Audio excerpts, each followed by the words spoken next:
You on? We'll be in a second. Hello? You guys hear me? Well, that's You can for hear the me cable. anyways, There's regardless. no PA. That's for the Okay. cable. All right, you're good. Okay, good. Okay, we'll call the meeting in order at 7:03.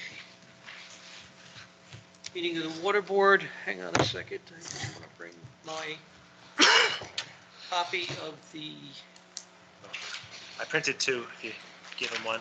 Okay. where is it? I can print a third one if you need it. There it is. Two water. Unless you have it printed out, Dan. Well, here, Ben, I printed a second one if you want to. I got it right here. Oh, give that to you. I'll give Alan No, another no, one. I wanted Okay. these. Okay. Three, okay.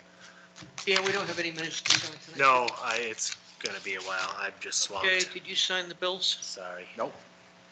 Yep, so you got 4 bills, some sort of test for Whitewater, the monthly bill from April, and then these two are joint with Parks because it's one voucher, but it's just some supplies for sampling stuff that's out of the town account. Everybody sign it? Oh, you did, okay. Did you sign? Kevin did, yeah. You mind if I start the hearing? while And you then if sign? you don't mind though, would you be okay voting to allow me to sign the May Whitewater bill because I got 2 out of the 3? And otherwise it's gonna sit for 2 weeks till you guys can come back and sign it.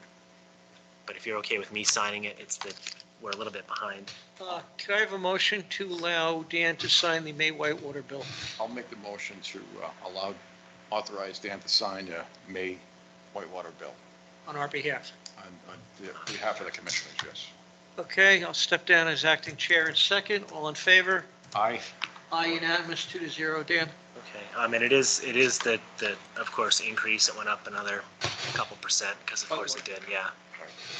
Oh, everything's going up Yeah. 5-10%. Okay, the primary item on our agenda tonight is to conduct a water rate public hearing. Mr. Byer, if you could remind me, when did Hopedale notify us? Sorry, hold on a second. I got 100 emails open. Yeah, so Tim Watson, all mailboxes. Did we, it's a thing from, so we basically found out March 30th with that quarterly bill from Hopedale. They basically sent us they were Okay. holding a hearing and then, Hey, just so folks know, we buy our water from the town of Hopedale.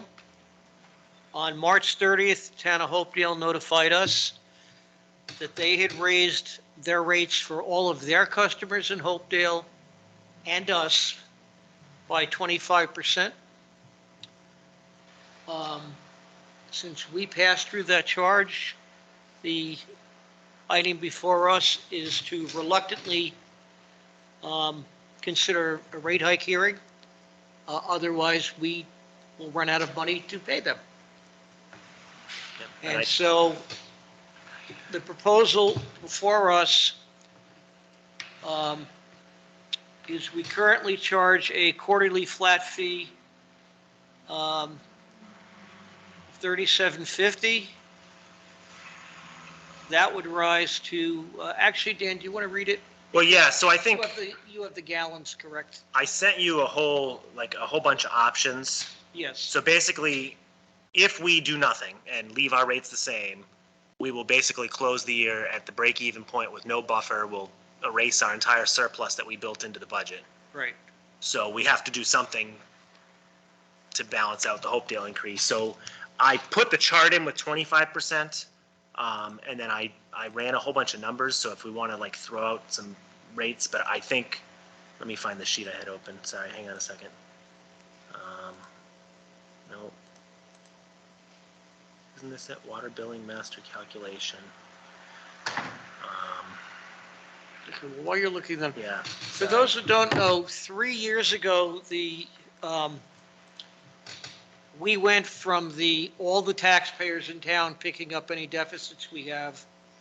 We went to what's called an enterprise fund, that is, we are a self-sustaining account.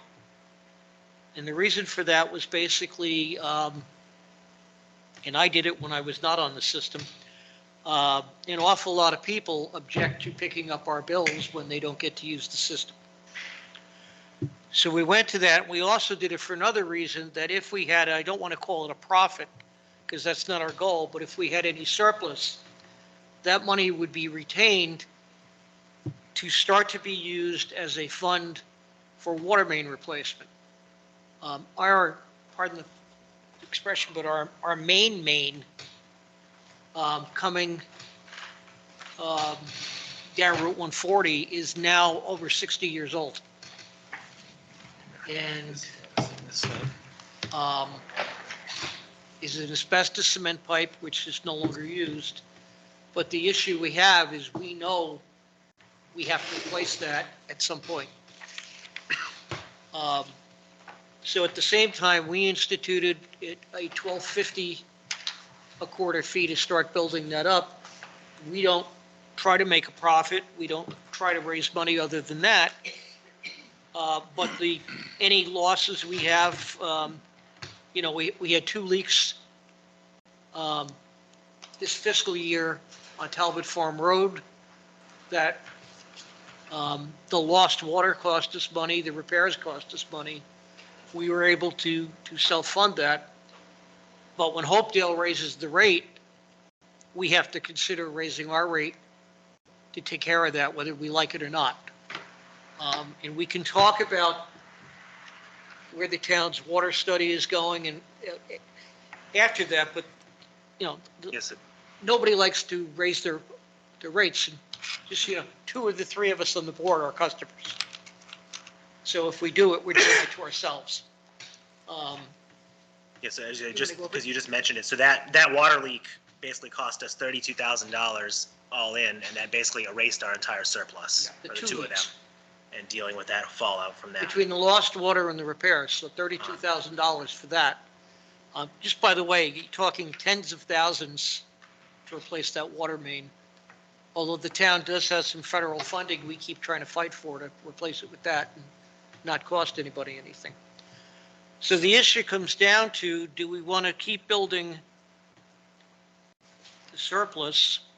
Well, so Kevin, just to give you some, so I basically recalculated this year's Hopedale bills with the new rates. Yep. And figured out that missing 4th quarter. So basically, so this year, FY23 actual, we've spent $153,967 to pay Hopedale for 4 quarters. If all 4 were billed at the new rate, that number becomes $190,000. Well, I have your numbers here. Yeah, basically all in, I think we need to be looking to generate $160,000 in revenue. And what do we need, what increase do we need to do? Currently on par to generate 140. So, right, so we can play around with the percentages. We recently raised our rates, and we did raise them a little bit higher to deal with the fallout from that leak. So there's a little bit of a cushion. If we did 15% across the board, that would generate 158,000 in revenue. If we did 25% across the board, that's 170,000 in revenue. So I don't necessarily think we need to do the full 25%. Neither do I. Just need to make sure we're not operating at a loss. Yeah, I just want to be really clear on this. You're saying if we don't raise the rates right now, we're going to have a $25,000 shortfall at the end of the fiscal year?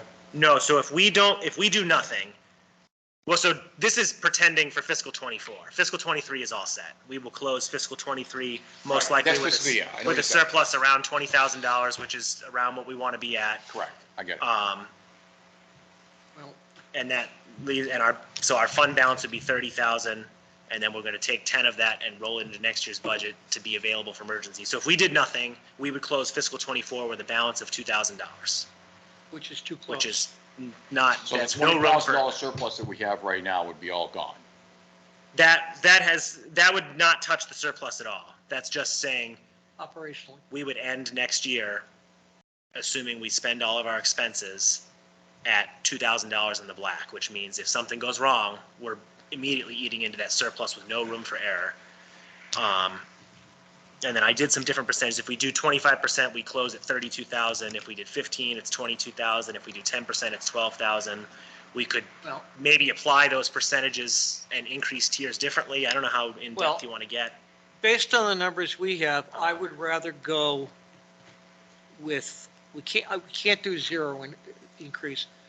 I would rather go as low as we can without hurting our fund, and that's 10%. If we don't need to go as high as Hopedale's charging us, then I don't want to do it. I think, inflation is still high, everybody's bills are going up. And I don't think we should raise it above and beyond what we need. I agree. So Dan, So- run the numbers, with a 10% increase So in today's rate. If we do a 10% increase, it would generate $151,800 in revenue. And if I plug that into this draft scenario, we would close the year at a $13,000 surplus. And bearing in mind, one leak kills that. Right. Plus, in addition to that 13,000, we have 10,000 set aside for emergency spending, and then we have an additional 20,000, assuming what we close this year, that will be in the retained earnings balance. So it's just a small cushion. I mean, like you You're said, talking best case scenario, we don't have any water main breaks or service leaks or anything like that. As soon as you have one of those. right, that's major assuming our normal disasters. expense budget, no, everything, I mean, assuming we spend it all. So if we had another $10,000-$20,000 repair, that's gone, and then we got to start digging into the retained earnings to pay the balance, or, look at betterment fees. Rather than hear us talk, do I don't know. people, anybody have questions? Yes. What if you did a sliding scale so that you, by quarter, you start high at the end of 6 months? So you start high first quarter, next quarter you drop it down a little bit. At the end of 6 months, you check it to see where you're at. And then you've got another 6 months or 2 quarters, and continue to adjust till you find some equilibrium. You certainly don't want to run yourself so close to the bone Yeah. that you don't have any maneuverability. Obviously, there's an emergency that comes up, like what happened over at Talbot Farm. You've got to have some emergency fund, or you simply have an attachment to a bill that says emergency fund expense, and it's some number that you attach to each bill. That it's a dedicated portion of the bill strictly to the emergency Yeah, fund. would have to do another rate hearing to change the rate, but we could do that. Something like that. So the sliding scale gives you, started high, started 25%, 22%, 20%, something like that. Start there so that you're building your fund initially. Then the next quarter, maybe drop it down 2% or 5%. See where you're at the end of 6 months, and continue to adjust. That's certainly a very good idea. Anyone else have a comment or question? Yes, sir. I mean, they had 2 rate hikes in the past year, one in May for a 16% bump on the base, and another 7.1% bump on the base in 12/8. You've increased your rates about 10 to 9% usage rate. You discussed the local impact fee for 1250. Is there any development or research or trying to find new sources? What is the 5281 for? That's the Hopedale Hopedale's charge. capital fee that goes to Hopedale to pay their debt service on their system. So every Hopedale- customer in Hopedale pays that, and then every customer in Mendon pays it direct. Yeah, Hopedale expanded their system several years ago, and if you live in Hopedale, they charge you that a quarter, and then because we're basically getting charged by the quarter, they pass it on to us. So we have no control over that fee. So you're basically saying you're all these pass-throughs, you're basically trying to minimize the bump up that you have to pass through. Right, I mean, we basically have to mark up If we- Hopedale's rate, and then, I don't want to raise it beyond what we need to operate the system and pay the bills to Hopedale, but just not run dry if something happens. Are there any other sources of water around here that they're trying to develop or anything? Yeah, let me explain that for a minute. For those who haven't lived in town for a long time, originally the water to Mendon came out of Milford, from the then private Milford Water Company. As of last year, that's now the Town of Milford Water Department, because they spent about $80 million to buy the company. so they could control their own water. Somewhere in the mid-'80s, the Milford Water Company started running short, and they cut, what they did is they sent it to Hopedale's border. There was a water meter on the Mendon-Hopedale border on 140. Hopedale charges what they call a wheeling fee to send the water down here to the Hartford Avenue intersection. When Milford cut it off, the State Department of Environmental Protection ordered Hopedale to supply us with water. Hopedale does not like supplying us with water. Hopedale has done it ever since then, charging us their highest rate, which is allowed. The contracts that we have with Hopedale call for us to report to them every year that we have gone to all adjacent towns to see if we could get water from them. And in the last couple of years, due to a drought, nobody's wanted to do it. And most of the towns say even if they could politically, they can't. We thought we had a very good deal with Bellingham about 5 years ago, when it was presented to the select board. Not very well, in my opinion. They instantly turned it down, and it would have benefited both towns. Actually, our rates would have dropped over time. We would have gotten more customers, and Bellingham would have gotten their capital reports, expenses for water for 3 years picked up as part of the deal by us. And the selectmen turned it down because it doesn't look politically nice to be giving their water to another town. Logistically, other than Hopedale and Bellingham, you're talking a very involved system to get water here. There is a study going on now funded with federal ARPA money and state grants to look at long-term water and possibly sewer supply. The first phase of that report was delivered to selectmen in March, and it gave a rough cost estimate of several ways of doing your own system. They're now looking at phase 2, which is actually drilling some pilot wells on land that was identified. Being practical, even if you did identify water there, the time frame to permit under the state rules for public water supplies, It's about 7 to 10 years. 7 to 10 years.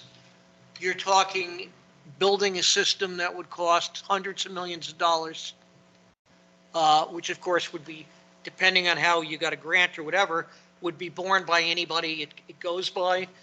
While nobody says it out loud, I will.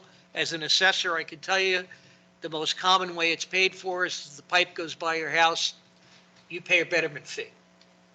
So let's say we had enough water and we ran it from the 140 end of town up to the 16.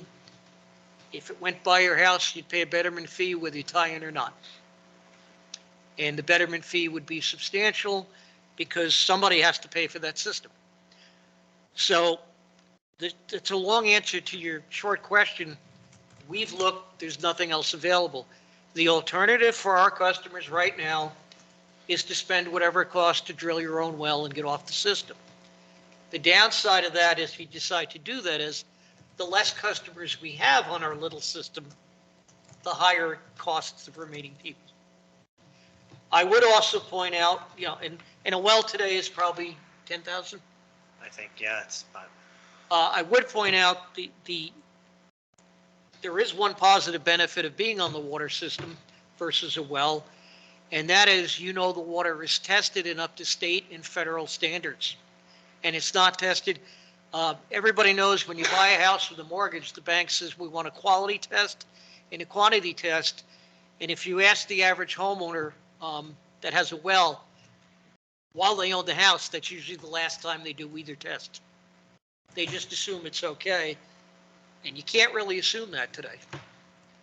And just to tell you some of the problems, when I lived on the Hopedale-Mendon border 15 years ago, Everybody know where, I think it's called Native Motors, top of the Route 16 is? Years ago, that was a mobile station. That was O'Grady's Mobile. That's the tanks that had the leak that caused us to bring in a pipe from Hopedale up Route 16. I lived a mile from that, and I was pulling benzene out of the well when I bought the house. The subsequent owner of the house 3 years ago found benzene again, even though we had re-drilled the well, and they got connected to Hopedale, which is across the street based on that. Once we remediated, we didn't check that well over 15 years. We probably should have. But that's just an example of what you can have. You never know today the things going on. But, the answer is the alternatives are see where the town study goes and wait 10 years. Try to convince the neighboring town. And by the way, we have met with Milford since they bought it. Unfortunately, they are going to run out of water based on their projections in about 8 to 10 years if they don't find more sources. So they didn't want to re-energize with us. We tried. We've looked at Upton, we've looked at Hopedale, we've looked at Uxbridge. Just running a pipe from Uxbridge, the cost estimate done about 10, 15 years ago was 8 to 10 million just to pipe it. That cost has probably quadrupled since then. So what you're saying is, even though we get our water passed through Hopedale, who we are paying, they get it from Milford, who could possibly. No, Milford cut off Hopedale. So where is their?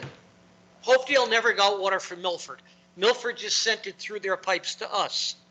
Okay. Hopedale's always had its own system. Draper put it in years ago. When Draper's died back in 1980, they inherited it. They've since expanded their water system, their sewer system several times over. They've had problems with their own system, which is probably the reason for the rate hike. They've told us every time we've gone to them, they're losing business development because they're giving us water they could give to businesses don't want to come to their town. So they would love to have us off their system. Does the state have our back in the sense that Hopedale can't play politics with the water? They can't kick us off. They do have the right to charge us whatever they wish to charge us. Well, actually, I think the contract limits them to the highest of all Yeah, their the- costs. Right, current contracts limit them to charging us what they charge their highest customer, and they just raised they raised every level 25% in their town recently. Just what I'll add, and I only did a little bit of superficial reading on the Facebook groups. As best I can tell, they had a $50,000 shortfall Yeah. in there that they needed to cover, and that's what prompted their rate increase. And I think it's tied into the shortages that the whole town of Hopedale's got some big problems. They're looking at an override. I don't know all the specifics, but I Yeah, think that's just- what prompted this. Not to lose you in the intricacies of municipal financing. Every year, towns have what's called free cash. And free cash is more money comes in than you planned on, either through state aid, town departments not spending their budget, or permit fees are higher than you expect, or more people buy cars, so the excise tax is higher. In municipal government, you should never spend the free cash on permanently funded things like budgeted salaries, things like that. The highest and best use is, hey, I got a capital expense coming. I've got this one-time money. Hopedale, over a period of years, rather than raising taxes, took their free cash every year and plugged it into the budget. And about every 3 years, they have an override crisis, and they're hitting one right now this year. So they're trying to make it up any way they can. And if they raise their water rates to help them offset it, well, we're a victim of it. Any other questions, comments? We're really doing everything we can. I mean, I actually had a conversation today with, the town has a consulting company for municipal government looking at whether to turn our highway department into a DPW. And they were asking about the water system here. And the biggest comment they had was, you don't have a plan for replacing that aging main? you got to get one, including how you're going to pay for it. And I said, yeah, that's next on our agenda after we get through the current water study, but, you know, we just, candidly, we're too small a system. We're kind of hurt by being small because we can't spread any cost increase over a huge population. You know, we have 153 153, yes. 153 customers on 2 systems. We have one on Dudley Road, which is off of Westcott Road, which is in Hopedale off 16. And then we have the Cape Road area, which has the bulk of the users. And so we can't expand it because we don't have the water. We're kind of caught between a rock and a hard place. And, you know, I may be nuts sometimes, but, you know, I don't like raising my own rate. I just wanted to say something too. So if you people don't know, my name is Vincent Roy. I'm one of the commissioners, but I also work in the industry. I'm the executive director for Sudbury Water District. Been in the industry about 40 years. So public water supply here in Mendon, I feel for the customers here because we really are between a rock and a hard spot. We don't have our own source. You know, we're at the mercy of Hopedale. It's unfortunate. 3 basic things through any public water supply system is you're going to have a source. You know, it's either going to be wells, groundwater, or surface water where you've got a reservoir. We've got neither. The other thing that you're going to have is infrastructure. We do have infrastructure. That's obvious because you've got water main in front of your homes and you've got water service pipes that come off to service your home. So we do have that in place. And the other thing you need for a water system is a water tank, an elevated water tank in order to give you the pressure. We don't have that either. We're at the mercy of Hopedale. So in order to complete the infrastructure here, first thing we're going to do is find our sources, and that's what Kevin was alluded to earlier about us doing a study and looking for some potential sources here in town. You know, we've got a couple of locations that may be promising. We don't know yet until they do some test well drilling and see what they're able to, what these test wells will yield for, you know, sufficient quantity for a public water supply system. That would be step one. But then you got to, on top of putting a well in, which we had said earlier is a 7 to 10 year process, then you've got to run the infrastructure to tie it into your existing water main system. You left out a step. If you find a water source, Yeah. you also need, depending on what water basin it's in, you need the state's permission to draw the water from it. You could find hundreds of thousands of gallons a minute, but the state monitors how much comes out of each water basin. And that's part of the process. We're technically in the Blackstone Basin. Yeah. Milford and Bellingham are in the Charles River Basin. They only allow so much to be drawn out every year so that the underlying aquifers don't get drained. So that's part of that 10-year process. Yes, sir. I understood there was an aquifer out here, and I really don't understand why the town didn't make a bid for Misco Springs when they had the water available. Well, actually, that was shut off. That was polluted and shut off when the soda company was there. As best I understand from this, I think the Misco Springs, there was some groundwater sources, whatever, but I think it was just a really good well. It was not some major was a good supply. I was well, going to but- say it was a good well It was for a small company, bottled water For a company. small company, But when not the, enough for a public water supply. when the food company, when, I think it was Gorilla in Franklin, started running the, you know, when they bought it and started running the trucks up there around the clock, they actually lowered all the wells on Misco Road to the point where it got complaints to the state.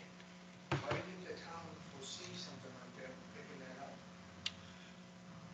Well, you might ask yourself, why did the town on I think it was a 12-8 vote in 1960 turn down a water and sewer system? 275. Oh, no, that was the other one, was 275. Hindsight in government is wonderful, but you depend on the people, and I don't want to knock the people who came before us in this town, but 20 years ago, 30 years ago, 40 years ago, 50 years ago, this was a farm town and a blue-collar town. You know, I've been here 40 years and it's gone from that community to a modern suburb with a lot of people demanding modern suburban things. And candidly, the schools suck up 65% of the budget every year, and we get what's left over. And I don't think you had the issues. You didn't have people when Milford shut us off saying, actually, they did try at that time to sell the system to Milford Water Company. Milford didn't want it. They kicked us off. You didn't have people looking at things long range is the nicest way I can put it. Well, I think the other thing is too, you got a public water supply system, especially if you got a wastewater system, it's gonna generate a lot of growth. And I think probably back then, people liked Mendon just the way it was, small little Yeah. quiet town. And for instance, the justification for the current zoning we have today of 1.5 acres with 200 feet of frontage came out of the 80s when subdivisions started popping up was we got to protect our individual wells and we got to protect leave enough room for septic. So we increased the zoning, which today across the state is a no-no that the state frowns upon because you think you're zoning out affordable housing or multifamily housing. But in fact, if you don't have water or sewer, you can't build multifamily housing that way. And even when we have the affordable housing that we have, there's one that has a community septic, but individual wells. You don't know really that we have them, but we don't have traditional multifamily. And the one the town is thinking of building next to the senior center, we bought that land for open space behind the senior center. It's probably going to suck up 1/4 of that land just for the well, because you need areas around well to protect the zones. So there's a lot of reasons why, but I would say cost, thinking. A lot of people thought Mendon would never get business or industry. The problem is also when you have development, candidly, every time you build a house that has kids in it, the town loses money because it costs more to educate the children over time. It takes about 35 years to pay back the cost of educating children, paying your taxes. Where, because it costs about $2 per kid for every dollar you pay in taxes. Business pays taxes in, the town makes money on it. You make money on business and industry. It costs the town maybe 20, 30 cents of that dollar to supply all the background, the police, the fire, the highway, and the rest of that offsets the schools. As this town grew, particularly in the 90s and 2000s, we never got the business growth to match. We're getting it now. People don't seem to like it, whether it's a supermarket with housing or things down on 140, but they're necessary to offset that. And the town also has something now you didn't have in 1980. We have Prop 2.5. You can't grow taxes. Not your individual tax bill, but the overall tax levy for the town can't go up higher than 2.5% a year. So the town's limited on what it can spend without an override. And here's the problem with the water system, candidly. Up until I bought my house on 149 years ago, if the town had come forward with an override to say, let's drill a well system and get the 153 people off, which is the way I'd look at it, I'd vote no. Why should I pay for that unless I benefit from it? Well, you benefit from fire coverage. The one thing we do have other people don't have, and I hope you realize it, if you've got a hydrant within 1,000 feet of your house, I hope you told your insurance company. Because we pay less than the rest of the town on your homeowner's insurance. But that's the other benefit. It's not, I don't know. We're thinking about it now. We're doing studies now. We got the grants now, and people are looking at it. And how much feedback do you have into the proposed development that's going into 140 with the warehouses that they've been trying to push through down there? Other than them coming to us for what's called a fire connection, none. So they are not going to be permitted to have drinking water because that's a new lot. It's not in the contract. Hopedale does, Be your own source of They're gonna have to do their own public water supply. right, the only All that thing money they asked for for their bathrooms. Protection. is what Hopedale, the contract with Hopedale for 16 and 140 says, for an existing, any existing connection, take my house, okay? 200 feet zone commercial. The only way they'd allow water to stay if a business bought that from me is if it's something allowed in zoning back in the 80s that could go in a house. Yeah, they won't even allow a conversion to commercial use for the existing. Right, and that was never a connection back where that warehouse goes, we can't supply them. What they did come and ask us if we'd support the request to Hopedale to connect the sprinkler system, because that's not ongoing. In a rare event they'd have a fire to do it. And they reached an agreement with Hopedale, originally said no, and then they met with Hopedale and reached an agreement on that. The companies that are coming, that have come to 140 to date, the three businesses that I know, Braza Construction, Gasco's Repair Shop and Car Wash, which is really three, because they got the car wash in the building. They came because of Milford's dual tax rate, because I talked to them all.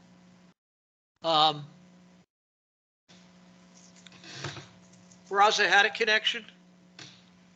It's only allowed for the toilet. They put in a well for landscaping.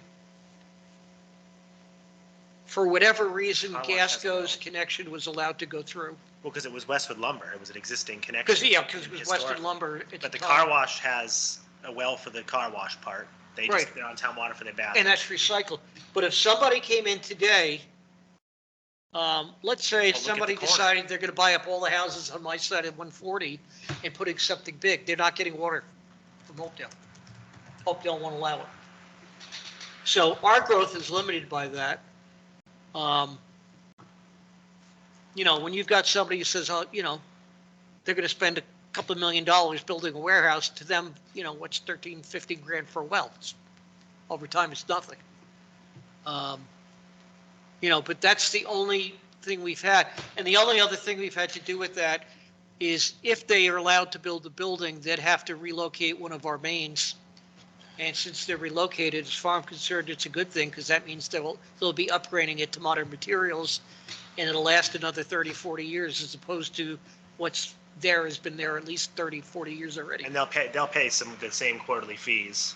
Yeah, and Just they'll, for the privilege of having that connection, they're gonna pay 100 something a quarter. yeah, and they're actually paying for that fire connection, they're paying us money. If the project gets approved, it's still. If it yeah. gets approved, which is a big if, because the last I heard, there is a lot of traffic things at the traffic light they have to do, and that involves buying some land and creating another lane and fixing the intersection so trucks can turn. There's a lot of ifs on that project. On the other hand, I'll get shot, but if I put on my assessor hat, more power to it, because it's going to lower your taxes. If I put on my neighborhood hat, it's like, as long as the traffic doesn't go my way, I'm not going to complain. But you can't control that. For anybody who doesn't know, when the glass plant in Milford closed and got turned into the Amazon warehouse, you might have noticed about midnight to 6 a.m., we had an awful lot of 18-wheelers who couldn't swing the 140 Hartford Avenue intersection, so they kept going past us all the way down to Franklin. Once an hour, all night long. And they're still doing it, you just don't notice it. And if the warehouse fixes the intersection, that'll make all those trucks not come past us anymore, but that's a whole nother issue. So, that approval of that building is probably months away. I think that's even optimistic. Yeah, plus they also have to build a turn lane on 140, all the stuff the highway would make them do if they ever get past all our stuff. So, it's at some point, people look at the cost of building things and say,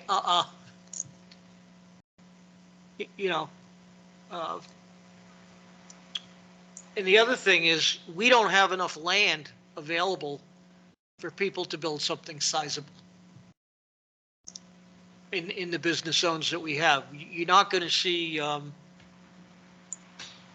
something like on Fortune Boulevard in Milford. We don't have that kind of land available. You know, something sizable. So it's always going to be rather small scale, except for that one proposal, which is rather large. Thank you. Any more questions on water? Know where we're going? I do like your idea of visiting in 6 months. I think at least to give you some sense of where you're at, and you have 6 months to move. Yeah, I don't know how you guys feel, but you know, when we got the notice of the 25% increase, you know, the first thing I said, well, we've got to go up 25%. But when Dan crunched the numbers for us, we could go up a lot less, and I'm in favor of the lower number of 10%. Just so you know where I am, because we're not trying to raise money, we're trying to break even. Right. but And you that don't- seems you don't- fair enough you to- don't want to cut yourself so.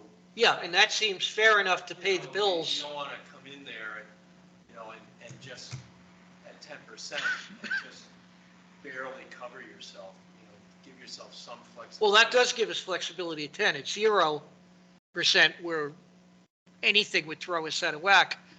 But, you know, if we don't have to do the 25, I don't want to do it. Right, right. And, or at 10% if it gives you flexibility, maybe consider 11 or 12 and just, increase, so you're increasing your maneuverability. And See, I'd rather start as low as possible where we still have flexibility and then look at it in 6 months, we may be able to drop it. Well, yeah, but in it works both ways. Yeah. In 6 months, if it's not enough, then you're gonna have to raise it. And I think, perception wise, if you start high and drop it, that may be more palatable than starting low and increasing. Well, the projections are right now with a 10% increases, we're going to end up with a surplus at the end of the year. Even with potentially an emergency. Well, the thing is, we've Well, got emergency funding now, and, So the proposed budget for fiscal year 24 yeah. is setting aside $10,000 For emergencies. for emergencies, basically using So that's previous that's retained baked earnings. into the budget, We And then then, we also have the. we would have an retained- additional 25. approximately $20,000 that we could access through town meeting if we in the free needed it. cash. or And then we'd have retained whatever earnings. surplus we might have. Right, Yeah. right. So So we're not, We have emergency funding baked into the existing budget right now, or into the rate structure. Yeah, and if we Okay, had, so then you could start with a smaller scale. yeah, and if we had a break, we've been building that $12.50 a quarter has been building up over those 3 years. And right now, like I said, we drained it to pay for the 2 breaks, but we could handle another break out of that without having to go back to people. I mean, that's the goal. In the long range, that was just a placeholder to start raising money to say, again, So we don't have it in the we need bank. that main.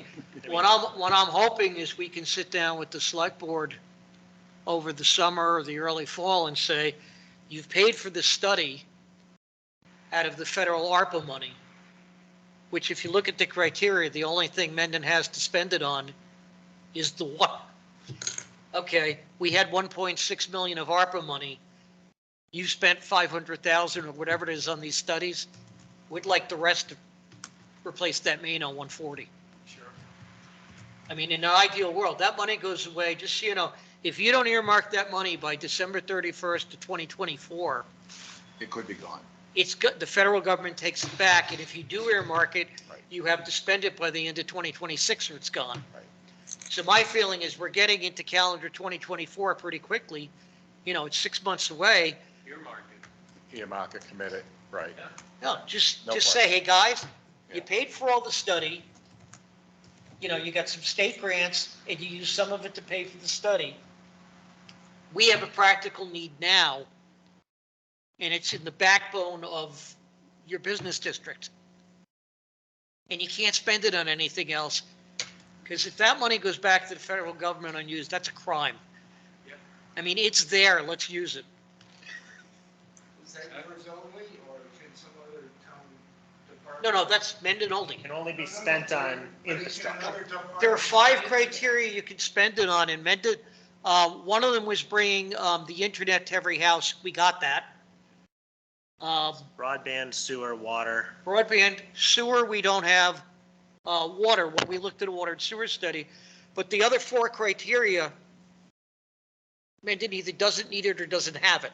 But since it's available money, can other departments have its eyes on that? No, because it can only be used for water or sewer. That's what it's, Yeah. thank you.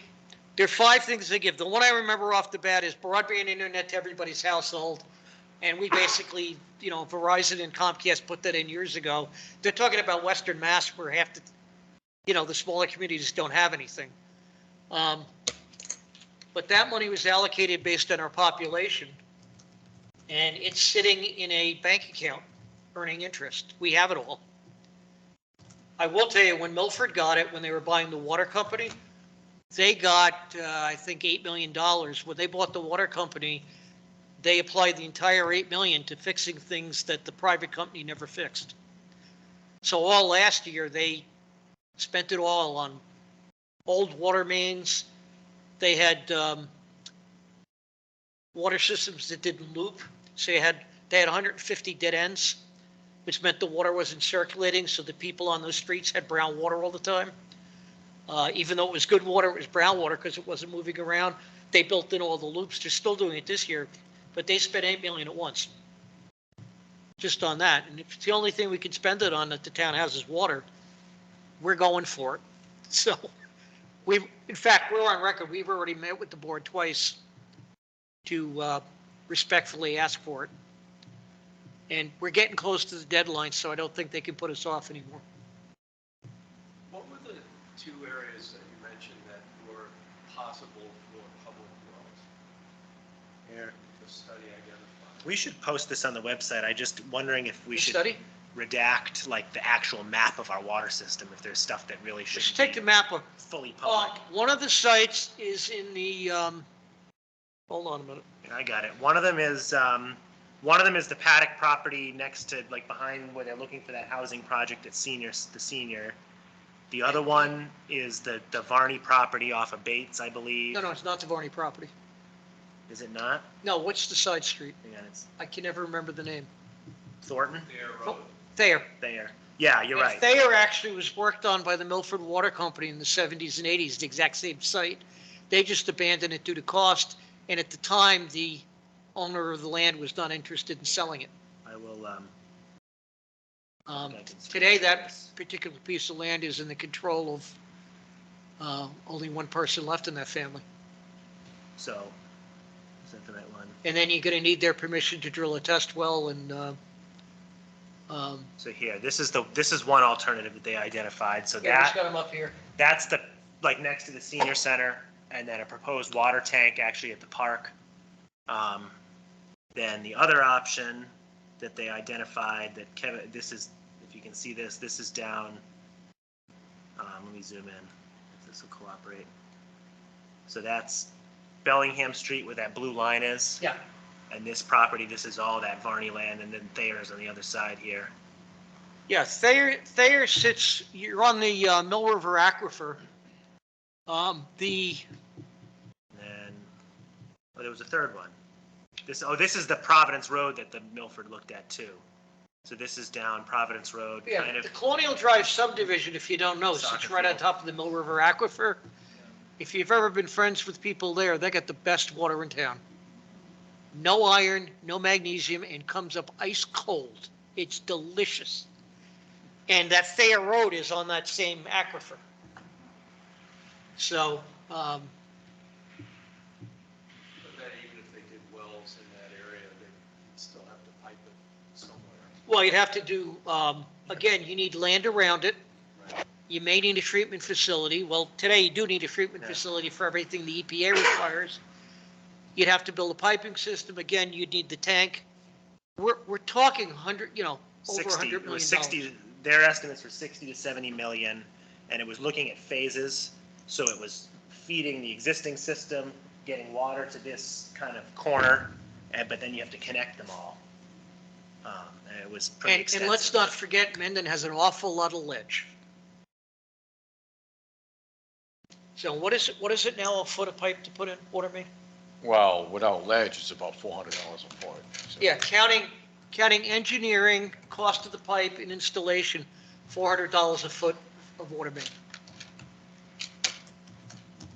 And then you also have to project all that. It'd be like bonding a new school, is what it amounts to. Well, the thing is, there's a lot of federal money out there right now. Yeah. It's just, but it's almost at a point where you gotta have pretty close to shovel-ready projects, because that money's only gonna be there available for us for so long.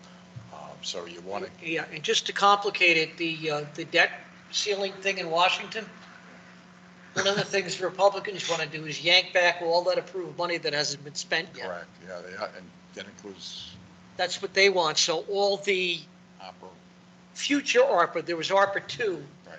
Well, there's federal money sitting that the government still held on to give out in future years. That would all go away. So it's really now is the time if we're going to do it. But you're still talking, again, even if you got the grants, you're talking, there's a whole lot of ways to finance it. Fortunately, they offer very low interest loans to build water system. You do all this, but you're probably talking, even if let's say they found the ideal source tomorrow. So what are we, 2023, 2034? Maybe. That's just for the source, right? Does the town own any land on Thayer Road beyond Peter Denton's farm? No. No, the biggest owner beyond that is the 3 gas companies. They took 25 acres by eminent domain several years ago. So we also have to watch out for going near that. For those who don't know, we have 3 intercontinental gas pipelines come together in a blast-proof building at the back of Thayer Road. That most people don't know exists, but when 9/11 happened, that's where we got all the freebies from the federal government, was to protect that. Because that would be on everybody's list of things to take out. You take out most of the gas in New England if you hit that. They just don't want people to know that exists here. So we have some land. No, we'd have to acquire the land. And there And actually are, since you mentioned it, that is the water source, by the way, is Denton's Yeah. land. there are some houses in Mendon that actually do have gas service. Not many, but some. Up 16. No, some others too, and Well, that that center of town, and Talbot. Yeah, Talbot. But at any rate, it's a complex thing. The good news is everybody's focused on it. Maybe the ARPA money focused them on it. We were looking at it on our own, trying to figure tackling this. We've been talking to towns all around. There's the in Northbridge. There's the guy who makes the lobster traps. He drilled his own well. We were talking about trying to pipe that all the way up here. Just that was close to 4 miles of piping just to get it to the Northbridge Road line. That was several $1 billion. I mean, we've looked at everything. Now we've got professional engineering firms with geotesting and all this looking at it, and it's a good thing. The question is, when it gets to the point where they say this is feasible, will the town go for it? The whole idea of not having water and sewer was always, let's protect little country Mendon. And candidly, my own opinion was Mendon always stuck its head in the sand and said, it'll pass us by. We're never going to grow. Well, the growth is here. I can tell you we're in a little down period because of the interest rates, but the housing development isn't stopping. The businesses are finally looking at this place and going, it's not a bad place to locate. Just to tell you the kind of money they can make. That Dunkin' Donuts went in the early 90s on 16. I remember in the mid 90s taking my son, who was in first grade in Cub Scouts there, and the original man who owned it, his daughter now owns it, he passed, but he told me, I asked him, he made everything to pay his bills on Monday to Friday, 6 a.m. to 9 a.m. traffic. Just put this in your head when you look at the lines there. The rest of the day and the weekends were pure profit. Okay? You know, you may not like Kevin Meehan, but there's a reason why he wants to put a supermarket here, is he believes he can fill it. Only in case you don't know, there's a big Y going where the Cock and Kettle is in Uxbridge. And the question is, will people still go to his if that gets built? You mentioned that 4 years ago, Bellingham politically refused to give us water. I remember it clearly. It was not presented to the selectmen in a way that would have sold it. It came up during a conversation about something else, and it was tossed in as an afterthought. And we weren't even there. We did. But you had mentioned that it would benefit we in Mendon and also Bellingham. 4 years, maybe the politics have changed in No. Bellingham. No, as part of this study, we revisited every town in the area. It's not changed. The way it would have benefited them is they could lower their cost model to their residents by spreading it out more. They were going to let us grow the system X number of hookups a year. We were going to borrow money. They were going to charge everybody in the system a new hookup fee, but we were going to pay for that with borrowing. And as soon as the borrowing was done, we could lower everybody's rates dramatically. Our connections would have also funded 2 years of their capital, which is a lot, because they're bringing water to all their industry that they're getting. And I'm trying to remember what else it was. But in the long run, they probably would have, let's say we'd signed that 4 years ago, we would have had 40 more hookups right now, which would bring their costs down. They were going to allow us 10 hookups a year. The other thing I was going to say too, every public water supply, we're all limited by the state on how much water we can either withdraw from the ground or even from reservoirs. Can you speak a little louder, please? Yeah, I'm saying every public water supplier, we're all regulated by both the federal and the state government. On the state side, we're regulated, we're limited to the amount of water that we can withdraw from the ground. And we have to report all that. And so we have what's called a water management act permit. And so Bellingham, that was one of the other reasons why, beyond the politics of it, if they agreed to supply Mendon water, it would have limited their ability to grow, because they're only allowed so much water to take out of the ground anyway. So, you know, that's all built into their growth, and so Yeah, that was all part of it. And they knew certain businesses and industries were coming to certain areas. Giving us the water would have prevented them from getting those businesses there. Right. And if you haven't noticed, I cannot remember the street Moglockners used to be on, but that is all warehouses now. Thank you. But we had met with them last summer too. Yeah. I was involved, we all were in some capacity, Yeah, with discussions with all of the surrounding communities. as part of this study. Yeah, And and it was pretty unanimous. pretty bleak because we were in a drought, but even, you know, some of the cost factors, like if Upton ever had extra water, that first of all, the whole town is done on water, parts of it are. We would have to start at St. Michael's Church is the last place near us. There's water. Just to get up to our town line is 2 miles. So there's thousands of dollars just to get it there. That would have been beneficial because both of the school buildings here would like to get off of their wells. And we could put the library on, but then you come down North Avenue. But just to bring it to the traffic lights, I think when I calculated it out a couple of years ago was, you know, 15, 50, 60, 40 million, 30 million. Yeah, that's not surprising. And, you know, that was the idea of getting it downtown. And then if people wanted to build it off, let the business people pay for it. But Upton, like all the other towns though, they're in the same situation where they don't have the they don't have enough capacity. They don't have the capacity. to You know, expand their system. the other thing is, Yeah. there's a lot of businesses on Route 16 that have been complaining, especially the restaurants. We'd love to have this.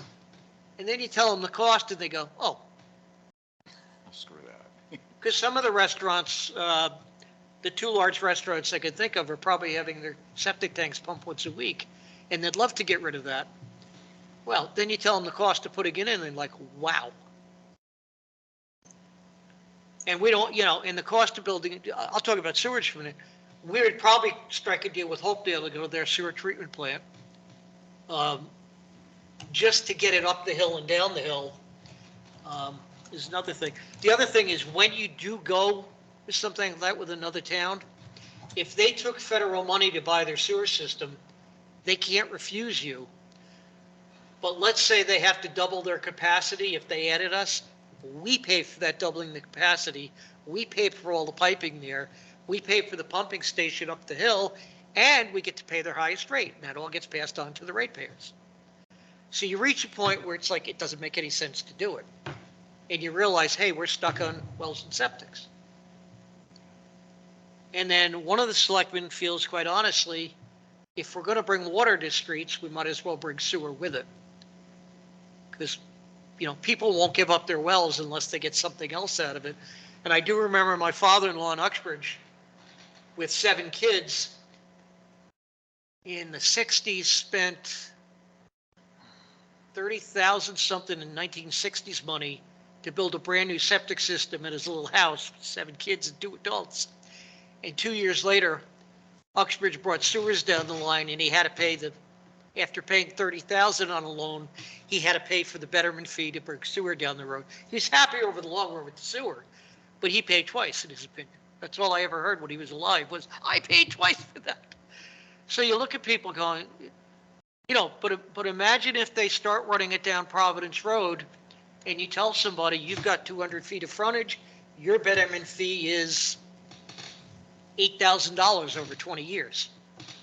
And it gets put on their tax bill every year. People aren't going to be happy. So no matter what we do, we're caught in this rock and a hard place. What we're trying to do is just manage what we have now while people look at the bigger picture. I mean, in an ideal world, if Milford had been more forward-thinking 20 years ago, it might be different. But even 20 years ago, people wanted the small town look and feel. And they still do. When they do all the studies, everybody still says, even if you have to have business, we want it nice and small. We don't want the traffic. We don't want this. But I don't know. Any other comments, questions? Want to make a motion? You can make it. Make a motion to raise the water rates 10%? I second that. So for clarity, we're going to raise, so the flat fee, the 4 tiers, All of them. the 2 different tiers for the fire connection. And that's it, right? That's all that we All of charge. them by 10%. The 1250 remains the same. Across the board. You're going to raise the 1250 as well, but But it also, if we could amend that to say that we'll revisit that in 6 months to see where we are. Yes. I think the gentleman had a very good idea. So Okay. that's in the motion. Alan, how do you feel? Sounds good. Sounds like the best we can do under the circumstances. That's a unanimous vote.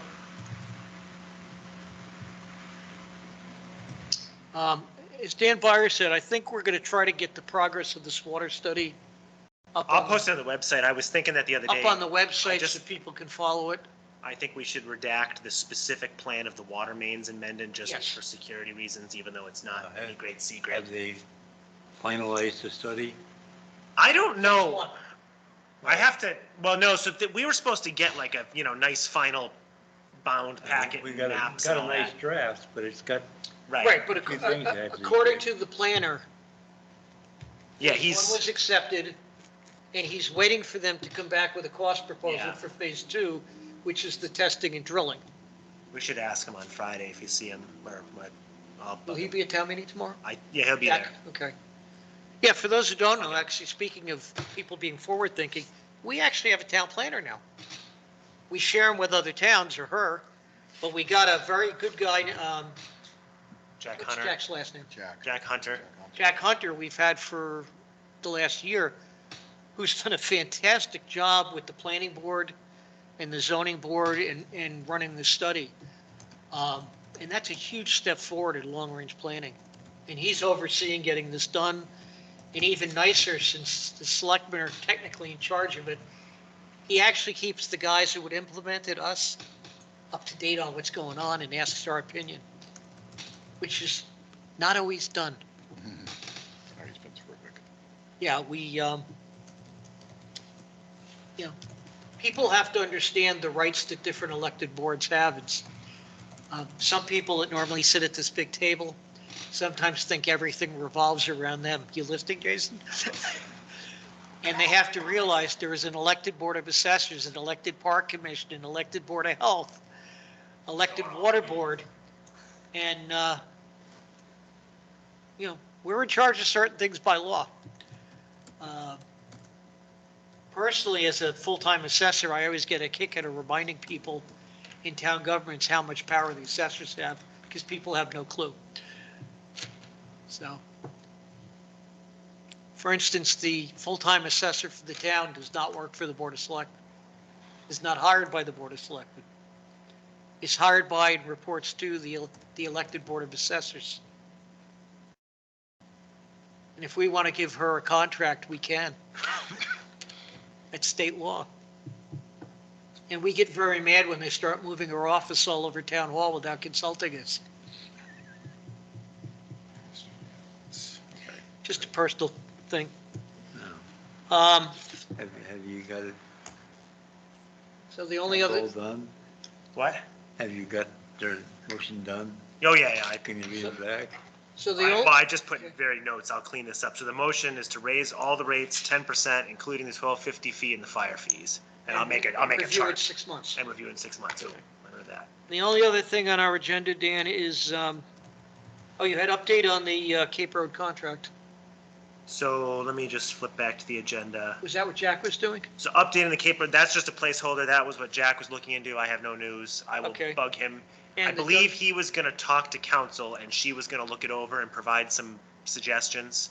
Yeah, just ideas. so folks know, the planner came up with an idea that is running by Hopedale, which is Hopedale will not let businesses go in where homes were unless they were home-based businesses that zoning allowed back when the contract was signed. He came up with a proposal that he wanted to have town council run by Hopedale, which was to change it that if a business goes in and it does not use any more water than the home that was there did, would they allow that? Because that's the big issue, is consumption. So we don't know where that stands, but that was something he came up with as a proposal. So maybe a smaller business could go in with the restriction that if the home, Homes tend to use more water than small yeah, businesses. the state, when you put in a septic system, the state has a formula, this many bedrooms equals this many gallons of wastewater. That would be the threshold. So if you had a 3-bedroom home that used 400 gallons of water a day, could you let a business in, provided it doesn't use more than that? And so he's looking at that. That might be a way of getting smaller business in, if they allow it. And then the only other thing was the Dudley Road master meter. Yep, I actually, while we were sitting here, I have not heard back from Hydrotech. I just sent her another email. I know we spoke about, they had some questions about details, and when I responded to her, I got an auto office reply. Okay. So I emailed her again for an update. Well, for folks who are here, we have two systems. The Dudley Road system, Dudley Road runs from Westcott Road in Hopedale to Blue Road in Hopedale, but it's totally in Mendon. That's about 15 to 18 homes. And the master meter there is been in long enough to be replaced. That actually is how Hopedale bills us, by reading the master meter. We used a state grant that the state rep and senator got us last year to buy the equipment to replace that. And the really old one is the one in front of the gas station. It's actually in the road in front of the gas station at Hartford Avenue and 140. That needs replacing, so we bought some of the equipment to do that. That's pending a potential development in Hopedale. They want to move it up to Plains Road. Talbot Farm and Plains Road, that cross. They want to move it up there because they have a proposed warehouse at the old concrete plant. But we used the grant money to buy the parts in advance, so we're replacing them. It's in the contract that we have to replace it at our cost. So, The good news is these are digital things. It'll have all sorts of fancy technology. So we knock on wood. If there's another issue like the Talbot Farm leak, we'll be able to detect it much sooner. right here, Because we don't have to rely on another town to read the thing. once you it's set it, ordered. you set in the normal, and it actually, we could read it off our cell phones if we're connected. And if it goes above the normal threshold, we'll get an alarm and know. You know, we won't have to wait for Hopedale to say, gee, guys, you spiked up. Yeah, this was another example of we got this through some grant money that we had to spend it within a certain amount of time. That's why we bought the stuff in advance, because if we didn't spend it, we're Yeah. gonna lose it, so. And I would be remiss, I don't normally plug the state guys, but Senator Fatman and Representative Murray got us a $50,000 grant a year ago that we used for buying parts, getting these things. They also helped get the state grant that did the water study. So that, the study, phase one, did not come out of the ARPA money. That came out of, was it 100,000? 150, I think. $150,000. I think we got an earmark and then we got a Earmark. one-stop grant for the second half of it. Well, we got two grants that Yeah. funded the study so far that they shepherded through. You know, they get, they probably don't want it to be known, but they get, each rep typically gets one earmark per town they serve, so they look good. And that's what they got us, was all related to the water, what they're continuing to get us. The last earmark before that was, study what to do with directory at the library, and the one before that was the senior center expansion study. So did I'm sorry, you got a question? How much does the elimination of PFAS have to do with the increase in the water bill?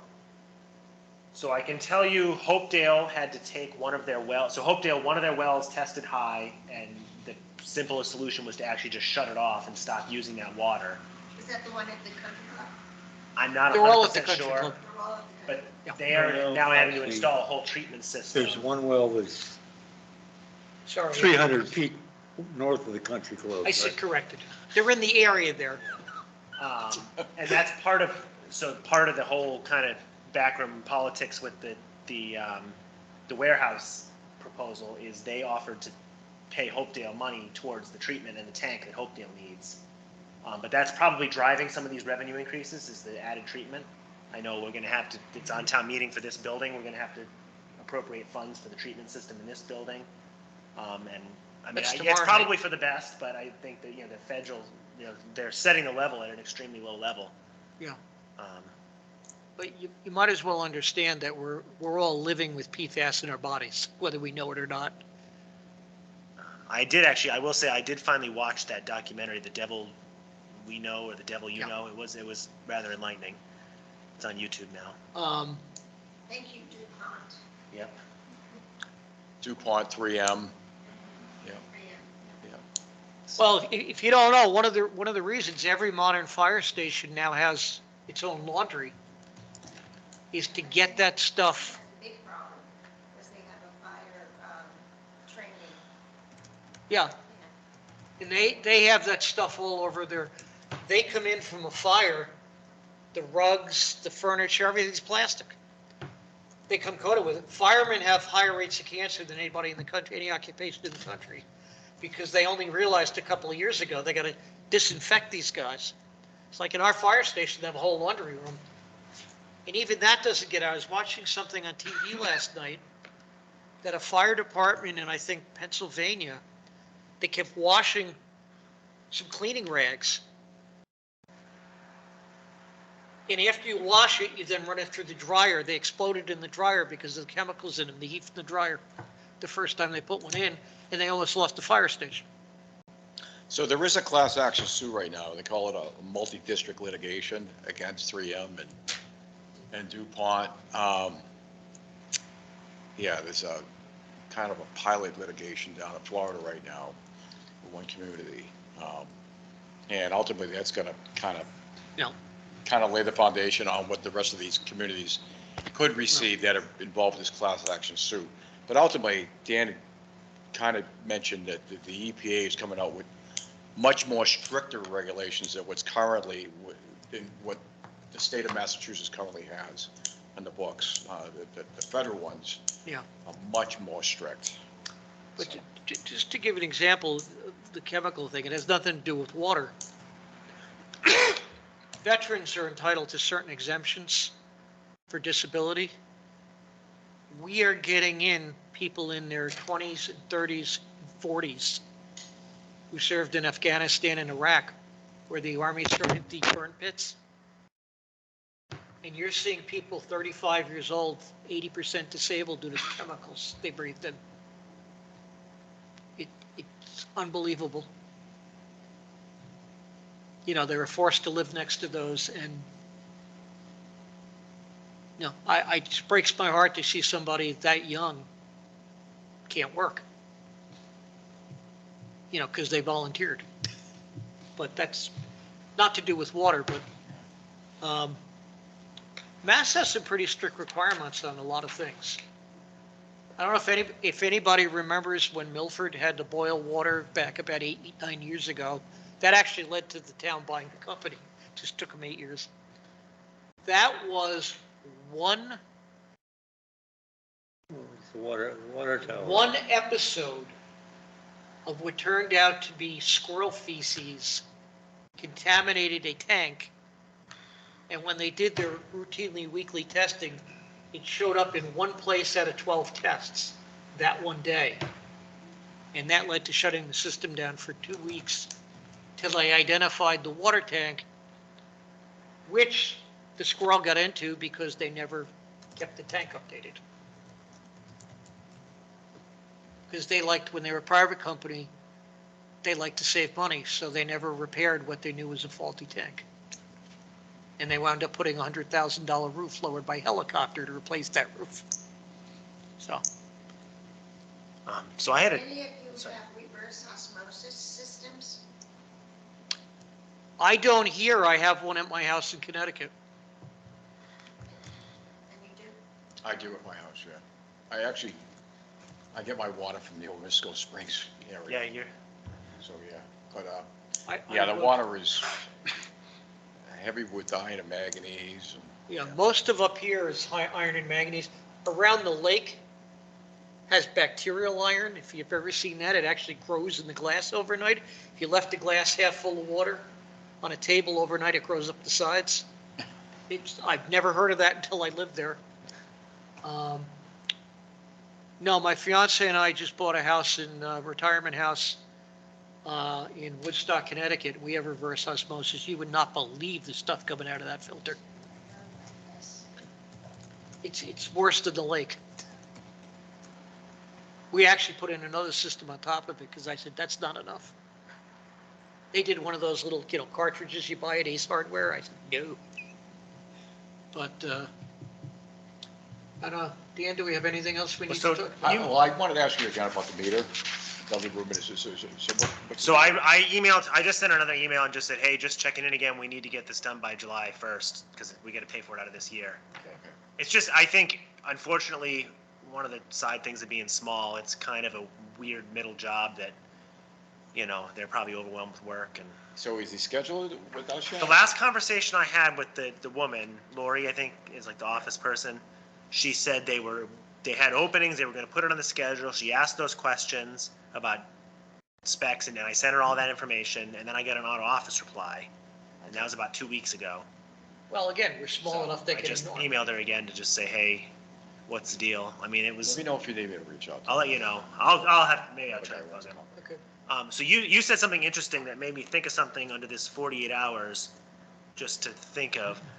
How would we go about obtaining some sort of an estimate or a proposal on the replacement of those asbestos cement mains? Is that something Well, firm would actually, do what for I wanted us? to do, what I wanted to ask is, can we put it on the agenda for like June or July? I want to make sure So- you're above water and running the Yeah, beach. it's never gonna happen. What would you do right now, the consultant that we're working with on this water study? Yeah, ask them, what we need to do is come up with bid specs. Yeah, just because I think having a Process number, specs. so we can, separate from this big study, like you just said. Well, And I had the same conversation with that gentleman. maybe we can ask them to give us a side proposal I think While they're having studying that, the town. having that in hand is on, important. on just that. Yeah. But Dan, but what I would like is by the end of the calendar year, we have a plan and a cost estimate. So we know how to take that forward. You know, whether it's we use the ARPA money or we have to borrow, whatever. Right, because Because that's huge. I'm starting, when you discuss the age, the guy from the Collins Center interviewed us, was 40 years DPW and water. First thing he said was, that thing dates back to the late 40s. I said, I thought it was 50. He says, it doesn't matter. He says, count forward. He goes, it's over 60 years old. Yeah. He goes, you got to get a plan for that. So, And I mean, that's free consulting. Dan, if you talk to Wilbur Curran, the person that we. Yeah, because they did a lot of He it. can, I was gonna say, he can generate you a cost estimate or give you a cost proposal within a week. Yeah, I'll He's reach just out. gonna need some basic information, which they've already got our infrastructure. Yeah, I He's- mean. He has that already in hand. And quite honestly, if they're good business people, they'd give you the cost proposal for free because they want to get some money out of it by Yeah, writing it's the not gonna specs. cost you anything to ask them. Yeah, well, I'll reach out because I think just having that number would be important for us as we move But forward. we also need it, when we get to where like what's you left said, with the ARPA right. money, as we get into 2024, we need to present that to the Board of Selectmen and say, you have that much money sitting there, here's the cost. We need that. Because the longer we wait, the more it's going to cost. And it's free. As far as I'm concerned, with the ARPA money, it's free. Right. Anything else? And the other thing, you mentioned it, Motion to adjourn. so have all three of you connected with Mr. Colton, or? I did today. You did, did you get that email? No, I forwarded you, I'm pretty sure I sent it to you, I'm so sure you did. I'll have to go back and look at the it. town is in the process of doing a study to look at potentially reorganizing into a DPW. Okay. So they're looking to speak with the members of the commission. All right, Dan, Um, I'm usually really good about getting back to your emails. Yeah. Just make sure you send it to me. I'll go back. Yeah, no and- worries. I'll look But I tonight. can tell you, based on the discussion today, given the size we are now, they have no interest in making us part of the DPW. Yeah, no, regardless of the decision and outcome, Yeah, the gentleman seems to really know his stuff. And they do. I think that report, whatever's in it, is going to bring to the attention of the select board. Yeah, the Collins These Institute is issues. at UMass Boston. What Okay. they do is they hire retired town officials. This guy was a Quincy. town official for over 40 years. He was a town manager. He was a DPW director. He for said he might know 25 you, years. David Colton, who was in Quincy. He's in Quincy. Your name sounded familiar to me. Very sharp. I mean, they were supposed to do a half an hour. They did an hour and a half with me today. I warned him he was going to talk to you for a while. But Oh, so you've talked to him already? I spent an hour and a half on the phone with them today. What they concluded is. No given rush, our- I just, Given our current size, if they were making a recommendation a month from now, it would be we stay on our own. If any of this ever went through and we, grew a whole department, then they would consider looking at it. But cost-wise, it makes no sense. Yeah, I mean, if you actually wind up drilling a well and having a Yeah. water processing plant, that's 3 or 4 employees full-time. Right. You wouldn't need that here. What you would do localized treatment at the source, at a well. Yeah. So you would have to do corrosion control to adjust the pH up, chlorination, but you don't have to, it doesn't have to be manned full-time.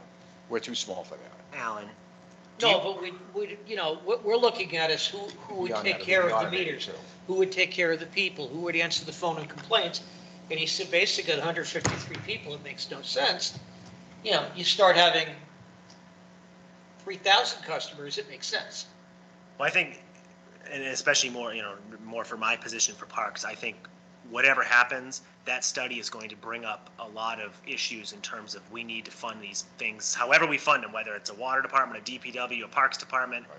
we got to fund it. And we got to, Yeah, we were talking about the 2.5 cap, and the guy basically said, what you do is the town would say, okay, for the next 3 years, our focus is building a DPW. right, well, that's right. And I did not realize they're gonna do the interviews for Alan's replacement. Yeah, that's the second phase of that. They're going to do the consulting. I mean, I know I've had some good chats with John Dudley about parks too, and I do think, I don't know what the right answer is, but Well, fortunately, I was able. my near position Riverside- is not necessarily sustainable as it I is. was able to tell him what a great job Alan did. And I think it's overlooked, Oh, yeah. very few departments have a guy in the trenches anymore. And they said that won't be possible.